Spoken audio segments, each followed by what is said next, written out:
The room is small. Concrete walls painted cream. A metal bench bolted to the floor.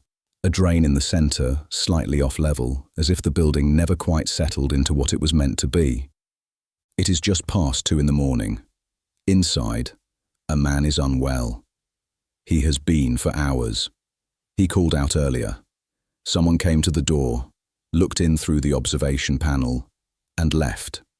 He called out again. This time, no one came. Time passes differently in a place like this. Minutes stretch, sounds carry, small things become loud. By morning, he is found unresponsive. Shortly after, he is pronounced dead. That man had a name. He had a family. People waiting to hear from him. People who, a few hours later, received a phone call that does not leave you. This is where the story usually begins and where it usually ends, because this is not rare. It is not unexpected. It is not an isolated failure in an otherwise functioning system. It is a pattern, documented, repeated, investigated, and largely unchanged. In Australia, people die in custody with a regularity that should not be normal. In prisons, in police watchhouses, in transport, and in the spaces between arrest and safety. The deaths are recorded, inquests are held, reports are written, recommendations are made, and then the system continues. To understand why, you have to go back. Not a few years, but more than 30. In 1987, the Australian government established the Royal Commission into Aboriginal Deaths in Custody. It investigated 99 deaths and produced 5 volumes containing 339 recommendations. That number matters. Because it was not a lack of information, it was not a lack of evidence. The system was examined in detail: how people entered custody, what happened inside it, how healthcare was delivered, how monitoring was carried out, and where failures occurred.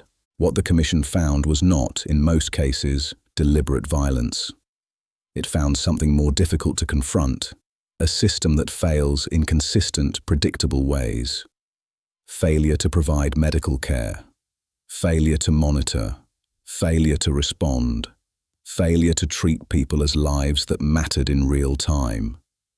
And it found something deeper. The deaths did not begin in custody, they began long before. The lives examined by the Commission followed a pattern: childhood trauma, removal from family, unstable housing, limited access to healthcare, and early, repeated contact with police. These were not coincidences, they were outcomes. The Commission stated clearly that deaths in custody could not be understood in isolation. They were part of a broader system that produced contact, then custody, and sometimes death. 339 recommendations were delivered. Enough to change the system, but not enough to make it change. That was 1991. Since then, the deaths have continued. The exact number is disputed, in part because there is still no single, consistent national count. Estimates place it in the hundreds, possibly higher. Even the act of counting remains incomplete. The recommendations have only been partially implemented, reviewed, acknowledged, and repeatedly delayed. This is not accidental, it is structural. When you look at who is dying, the pattern becomes clearer. Aboriginal and Torres Strait Islander people make up roughly 3% of the population, yet around 30% of the adult prison population. In youth detention, the disparity is even greater. These figures have been known for decades. They were documented in 1991 and have been repeated consistently since. They have not meaningfully improved. The causes are well established: intergenerational trauma, dispossession, underfunded services, over-policing, and systemic disadvantage. Each factor increases contact with the justice system, and once that contact begins, it compounds. Arrest affects bail, bail affects custody, custody affects outcomes, outcomes affect future interactions. The system builds on itself. Inside that system, people rely on care. In principle, they are entitled to healthcare. In practice, access depends on where they are, when they arrive, and who is available. A person can become seriously unwell overnight and wait until morning for treatment. Some facilities have limited or no medical staff on site. Mental health services are stretched. Withdrawal from substances is not consistently managed. These are known risks. They have been identified repeatedly, and yet they persist. Deaths are often classified as natural causes, heart failure, respiratory issues, medical complications, but closer examination reveals a different pattern. Warning signs were present, they were observed, and nothing was done. People reported feeling unwell and were not believed. Requests for help were delayed or dismissed. By the time intervention occurred, it was too late. Monitoring failures follow a similar pattern. Regular checks are required, but across multiple cases, records indicate checks were completed when evidence suggests they were not. Logbooks reflect compliance. Reality does not. Forms are filled. Procedures appear to be followed. But the fundamental act, physically checking on a person in distress, does not occur. Some deaths involve force. These cases are more visible. A restraint, a struggle, a loss of consciousness. In December 2015, David Dungay Jr. died inside Long Bay Correctional Complex. He was being restrained and repeatedly said he could not breathe. He lost consciousness, was taken to a medical unit, and later pronounced dead. No criminal charges were laid. His case became one of the most recognized examples, but it is not unique. It reflects a broader pattern. To understand why this continues, the structure of the system has to be examined. Governments operate within short political cycles, typically 3 to 4 years. The changes required to address deaths in custody take much longer.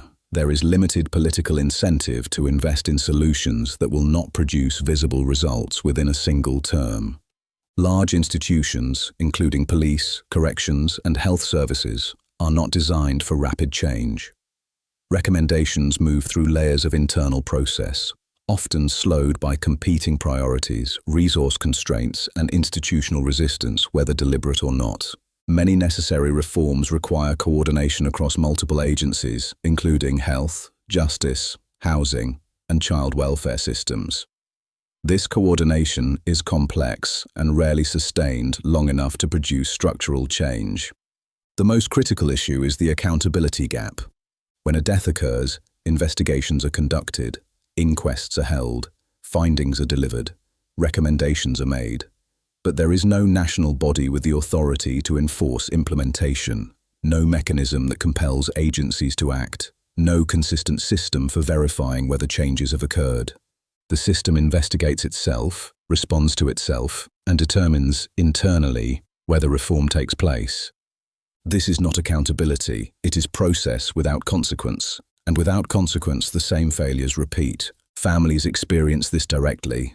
They sit through inquests, wait years for findings, and receive confirmation of failures that often mirror earlier cases. Then they watch similar incidents occur again. The language remains the same, the recommendations remain the same, the outcomes remain the same. This creates a cycle, a death, an investigation, findings, recommendations, public attention, and then silence, followed by another death. Some improvements have been made in specific areas, including better monitoring systems and updated protocols in certain facilities. These changes matter, but they have not altered the overall pattern. Deaths continue. Overrepresentation continues. The accountability gap remains. The distance between what is known and what is done remains. The story began with a man in a small room. Concrete walls, a metal bench, a drain in the floor. He called out, he was heard, and nothing was done. That is not an anomaly, it is the pattern. Thanks for watching. The deeper you dig, the darker Australia gets. Subscribe for more hidden stories, buried truths, and forgotten scandals. And if you want to go deeper, check out the Dark Files, Australia ebook series, available now on Amazon. I'll see you next time on Dark Files, Australia.